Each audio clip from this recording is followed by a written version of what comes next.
Selon l'Ayurveda, les fameuses bioénergies composées des 5 éléments de l'univers vont changer en fonction des saisons et chaque saison verra une bioénergie devenir prédominante. En général, ce qui se produit, c'est que la fameuse bioénergie ou les éléments de l'univers s'accumulent pendant la saison précédente, se mettent à déborder pendant une certaine saison et se pacifient naturellement à la saison suivante.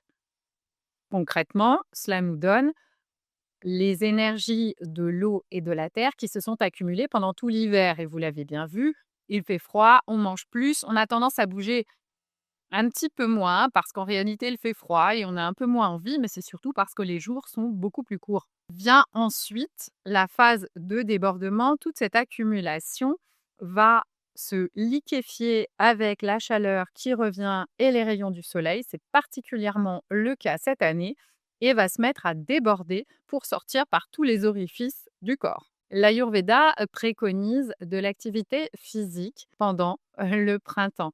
Un peu moins qu'en hiver, car en hiver, la dépense énergétique est plus importante en raison du froid. Au printemps, à partir du moment où ce sont les énergies eau et terre qui sont prédominantes et qui débordent, l'exercice ou l'activité physique va venir assécher ces fameuses énergies pour peu que l'activité physique soit faite au moment judicieux, c'est-à-dire pas sur l'heure de midi, mais plutôt le matin.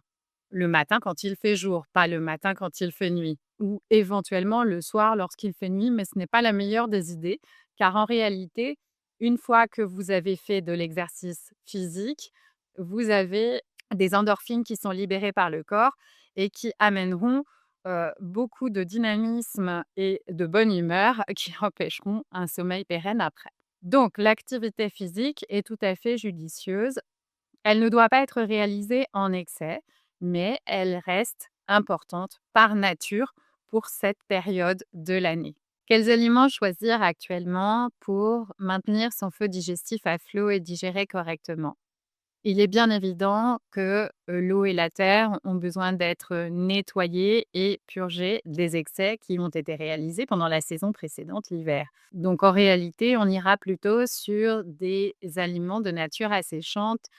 En tout cas, au niveau des céréales et des légumineuses, les pois chiches, les lentilles sont asséchants en général par nature, sauf ce qui concerne les mogettes ou les haricots rouges et noirs qui ne sont pas préconisés jusqu'à la saison prochaine. Les viandes des pays arides sont également à privilégier relativement à celles des pays qui sont riches en eau ou des zones humides, comme le nord de la France. On va donc privilégier des viandes qui viennent plutôt du sud, type jambon sec ou jambon de pays.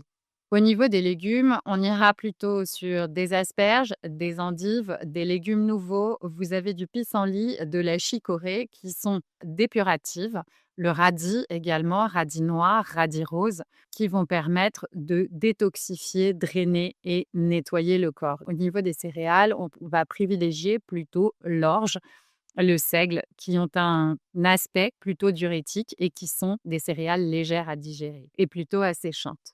On mangera de manière moindre et de manière beaucoup moins copieuse qu'en hiver.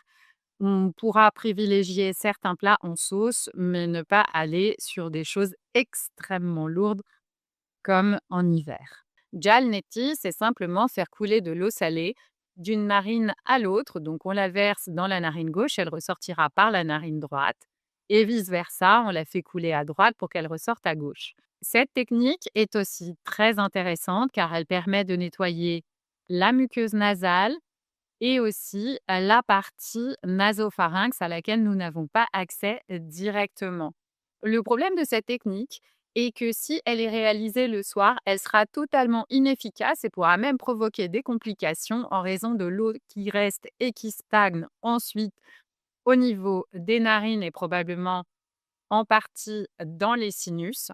Mais elle doit s'accompagner également de techniques de respiration pranayama juste après, le matin en général. Elle ne peut pas être doublée par la pratique de Nasya et ne fonctionne pas avec. Donc, elle va permettre de nettoyer de manière très propre toute la cavité nasale, comme je le disais, et permettra d'éviter certaines problématiques de nez bouché, de rhume ou de choses comme ça, pour peu qu'elles soient réalisées correctement le matin et avec une eau chaude, pas trop salée également. Il faut aussi penser à la réaliser tous les jours. La réaliser une fois par semaine ne sera pas suffisante. Les massages Abhyanga ne sont pas particulièrement préconisés pour la saison du printemps, ou si ils le sont dans certains cas spécifiques et d'une durée plus faible que celle qui est pratiquée en hiver. Première considération. Deuxième considération, les massages des points marma, les massages shiatsu ou les massages à la poudre sont préconisés pour la saison du printemps et beaucoup plus efficaces car ils accompagnent le changement du corps saisonnier que nous voyons dans la nature. Nasya ou des gouttes ayurvédiques qui sont instillées au niveau des narines. Le nez est la porte d'ouverture, en tout cas pour l'Ayurveda, sur la tête, sur les sinus et sur la barrière hémato-encéphalique.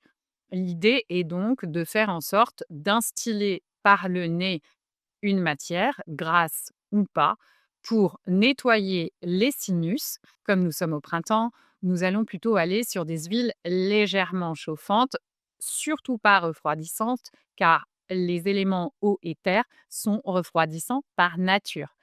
L'huile de sésame sera donc tout à fait adaptée. L'huile de nigel également, 2 gouttes maximum par narine et par jour suffisent largement.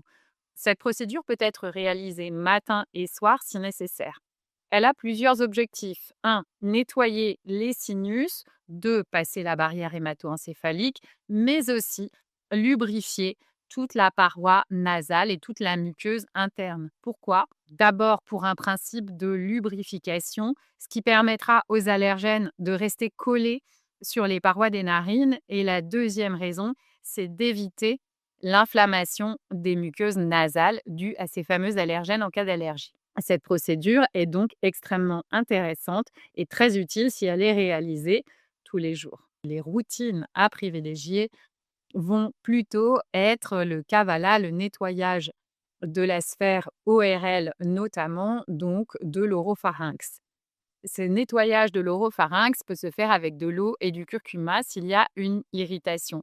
Le curcuma étant un antipoison et un rubéfiant interne, il pourra aider à évacuer la partie microbienne. En revanche, s'il y a une part allergique et qu'elle est de nature très asséchante ou de type asthmatique, on évitera d'utiliser le curcuma car cela ne sera pas suffisamment doux pour pouvoir aider au niveau de cet endroit particulier. Et dans ce cas-là, on ira plutôt vers des préparations à base d'huile. L'huile de sésame étant la meilleure qui soit pour pacifier la composante très sèche qui peut se produire dans toutes les allergies de type asthmatiforme.